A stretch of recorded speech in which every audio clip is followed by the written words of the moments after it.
চল না হাত ধরে এক পা দুপা করে ঘুরে ফিরিয়া যাবা। হে হ্যালো বন্ধুরা, তোমরা সব কেমন আছো? আশা করি তোমরা সব ভালো আছো, সুস্থ আছো। বন্ধুরা, আজকে এই ভিডিওতে আমি দেখাবো ঐতিহাসিক নবাবের শহর মুর্শিদাবাদ। বন্ধুরা, মহরম উপলক্ষে ইমামবাড়ি গেট কিন্তু খোলা হয়েছে। কবে খোলা হয়েছে, কতদিন বা খোলা থাকবে, যাবতীয় তথ্য গাইজ সব কিছু দেখাবো এই ভিডিওর মাধ্যমে। চ্যানেলে নতুন থাকলে অবশ্যই গাইজ চ্যানেলটাকে লাইক এবং সাবস্ক্রাইব করে পাশে থাকা বেল আইকনটা অবশ্যই প্রেস করবে। বন্ধুরা, আজকে আমরা সব ফ্যামিলি মিলে চলে গেলাম মুর্শিদাবাদ ভ্রমণ করতে। বন্ধুরা, সকাল 5:30টার লোকাল ট্রেন ধরে আজকে আমরা যাব মুর্শিদাবাদ ভ্রমণ করতে। বন্ধুরা, আজকে আমার সঙ্গে আছে আমার মা, আমার বাবা, আমার দাদা এবং আমার বৌদি এবং আমার ওয়াইফ এবং আমাদের ফ্যামিলির নিউ মেম্বার মানে আমাদের ভাইজি, আর এদিকে আমার একটা মামাতো ভাই সাইনুর। তো বন্ধুরা, আমরা সব এনজয় করতে করতে বহুদিন পর ট্রেনে ভ্রমণ করতে করতে আমরা আজকে যাচ্ছি নবাবের শহর হাজারদুয়ারি। বন্ধুরা, আজকে আমরা যে লোকাল ট্রেনটা ধরে যাচ্ছি, তোমরা যারা যারা রামপুরহাট হয়ে আসবে ভাই, খুব সহজভাবে রামপুরহাট থেকে একটা আজিমগঞ্জ লোকাল ট্রেন ছাড়ে ভাই, এটা সরাসরি চলে আসে। আমি যতবার নহাটি থেকে ট্রেন ধরে মুর্শিদাবাদ ঘুরতে এসেছি, তথা আজিমগঞ্জ সিটিতে নেমে নিমতলা ঘাট পার হয়ে কিন্তু হাজারদুয়ারি ঘুরতে গেছি, কিন্তু না ভাই, এটা লোকাল ট্রেন, এটা সরাসরি তোমাদেরকে নিয়ে যাবে গঙ্গার ওই পারে। অর্থাৎ আমরা আজকে নামবো মুর্শিদাবাদ স্টেশনে। মুর্শিদাবাদ স্টেশন থেকে হাজারদুয়ারি মানে দূরত্ব হচ্ছে মাত্র 3 কিলোমিটার। বন্ধুরা, দেখতে পাচ্ছ ভাগীরথী নদী, অর্থাৎ আজিমগঞ্জের যেই নদীটা বয়ে গেছে তার ওপর দিয়ে কিন্তু এখন আমরা ট্রেনে করে যাচ্ছি। বন্ধুরা, এই স্টেশনটা আমি চিন্তাও না, আমার দাদা বললো এটাতে অনেক কাজ হবে ভাই, সেই জন্য এটা দিয়ে যাচ্ছি। আর এখান থেকে ভাই পুরো হাজারদুয়ারি ভিউটা দেখতে পাচ্ছিলাম। বন্ধুরা, ফাইনালি আমরা ঢুকে গেলাম মুর্শিদাবাদ স্টেশনে। বন্ধুরা, ঘড়িতে এখন বাজে সকাল 7:30। 7:30টার মধ্যে আমরা নেমে গেলাম মুর্শিদাবাদ স্টেশনে। স্টেশন থেকে নামার পরে এদিকে বাঁ পাশে কিন্তু তোমরা অটো, টোটো এবং ঘোড়া গাড়ি পেয়ে যাবে। বন্ধুরা, অনেক দিন থেকে ইচ্ছা করছিল মুর্শিদাবাদে ঘোড়া গাড়ি চেপে পুরো মুর্শিদাবাদটা ভ্রমণ করব। তো বন্ধুরা, ঘোড়া গাড়ি একটা বুক করে নিলাম আমরা, তোমরাও চাইলে এখান থেকে বুক করতে পারো। ঘোড়া গাড়ি মিলে ফ্যামিলি মিলে হই হই করতে করতে বন্ধুরা আমরা যাচ্ছি হাজারদুয়ারি ইমামবাড়ি। বন্ধুরা, ইমামবাড়ির গেট ওপেন করা হয়েছে 1 তারিখ। 1 তারিখ থেকে 9 তারিখ কিন্তু এই হাজারদুয়ারির ইমামবাড়িটা গেট খোলা থাকবে। বন্ধুরা, চলো ঘুরে আসি এবং তোমাদেরকেও ঘুরিয়ে আনি। বন্ধুরা, এটা কিন্তু অসাধারণ ছিল, মানে ঘোড়া গাড়ি চড়তে এতই সুন্দর লাগছে ভাই, কি বলবো। অনেকদিন থেকে স্বপ্ন ছিল ভাই, সেই স্বপ্নটা আজকে পূর্ণ হলো যে ঘোড়া গাড়িতে পুরো মুর্শিদাবাদটা ভ্রমণ করব।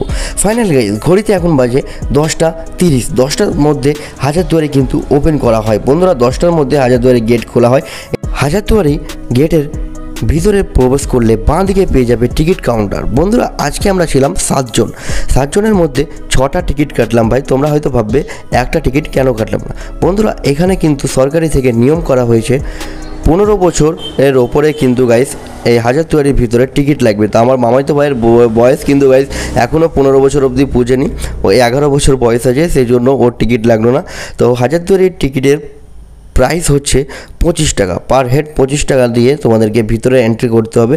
এটাতে তোমরা মিউজিয়াম ইত্যাদি প্রভৃতি ভ্রমণ করতে পারো এই 25 টাকার মধ্যে। তো বন্ধুরা, হাজারদুয়ারি প্যালেসটা কিন্তু রং করা হয়েছে, দারুণ লাগছে। হাজারদুয়ারির সামনে দেখতে পাচ্ছ বন্ধুরা ইমামবাড়িটাকেও কিন্তু রং করা হয়েছে। আর প্রচুর ভিড় বন্ধুরা, আজকে কিন্তু আস্তে আস্তে ভিড় বাড়ছে, যেহেতু আজকে রাতে মহরম উপলক্ষে এখানে সারা রাতই কিন্তু মহরম খেলা হয় খুব ধুমধাম করে।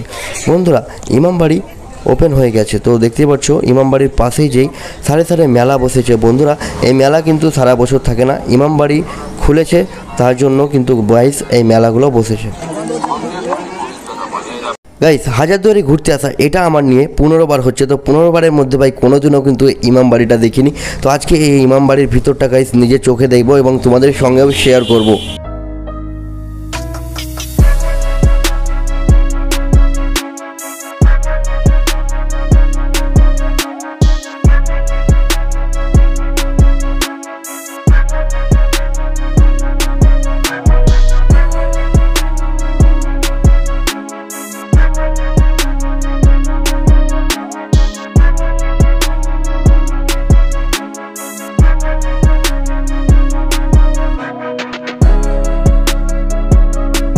বন্ধুরা, হাজারদুয়ারি প্রাসাদটি নির্মাণ করা হয় 1829 থেকে 1837 সালের মধ্যে। ইমামবাড়ি খোলা হয় বছরে 7 দিন, সেটা মহরম উপলক্ষে।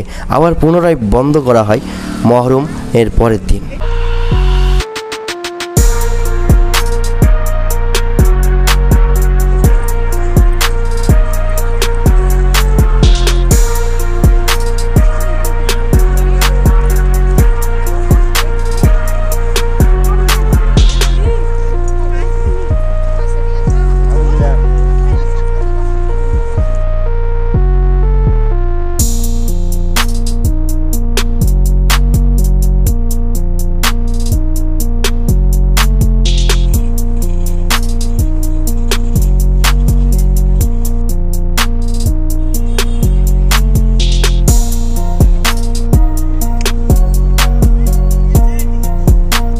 হাজারদুয়ারির বিপরীত দিকে রয়েছে মুর্শিদাবাদের ঐতিহাসিক এবং সবচেয়ে বড় ইমামবাড়ি। ভারতের প্রাচীন ও ঐতিহাসিক শহর এই মুর্শিদাবাদ। বন্ধুরা, দুঃখজনক একটা ব্যাপার, ইমামবাড়ির ভিতরে বন্ধুরা ভিডিও ফটো তোলা কিন্তু পুরোটাই নিষেধ। বন্ধুরা, তোমরা হয়তো এই কথাটা সবাই জানো। বন্ধুরা, তোমাদেরকে একটা ইনফরমেশন দিই গাইস, তোমাদের মনে একটা অবশ্যই প্রশ্ন জাগতে পারে যে সাহিল ভাই, ইমামবাড়ির মধ্যে এই সাদা পুরো একটা বিল্ডিংয়ের মধ্যে কি থাকতে পারে। তো বন্ধুরা, তোমাদেরকে সেই ইনফরমেশনটা দিই। ইমামবাড়ির মধ্যে রয়েছিল একটা সুন্দর মাজার এবং বিভিন্ন প্রকারের বন্ধুরা সাজানো তাজিয়া প্রচুর পরিমাণে দেখলাম, প্রচুর তাজিয়া ইত্যাদি প্রভৃতি। বন্ধুরা, খুব সুন্দর লাগলো আমাদেরকে দেখতে। এবং বন্ধুরা, হাজারদুয়ারি ঘোরার পরে আমরা কিন্তু কাঠগোলা, বাগানবাড়ি এবং নসিপুর রাজবাড়ি, জগৎ বাড়ি ইত্যাদি প্রভৃতি গাইস সব কিছু দেখলাম। বন্ধুরা, ইমামবাড়ির ভিতরে আমি কিন্তু অনেক চেষ্টা করলাম ভিডিও করার, কিন্তু গাইস ভিডিও করতে দিল না তারা। কেউ ধরা পড়লে কিন্তু অনেক ক্যালানি খেতাম ভাই, সেই জন্য ভিডিও করলাম না, ছবি তুললাম না। বন্ধুরা, এই ভিডিও যদি তোমরা পুরো ভিডিও দেখতে চাও, হাজারদুয়ারি এসে আমরা পুরোটা দিন কোথায় কোথায় ঘুরলাম তো অলরেডি আমি ভিডিও করব এবং একটার পর একটা আসবে, তোমরা ফটাফট দেখতে পাবে। এবং চ্যানেলে নতুন হয়ে থাকলে গাইস অবশ্যই চ্যানেলটাকে সাবস্ক্রাইব করে পাশে থাকবেন। তো বন্ধুরা, আজকের ভিডিওটা আমি এখানে শেষ করছি। চলো দেখা হচ্ছে একটা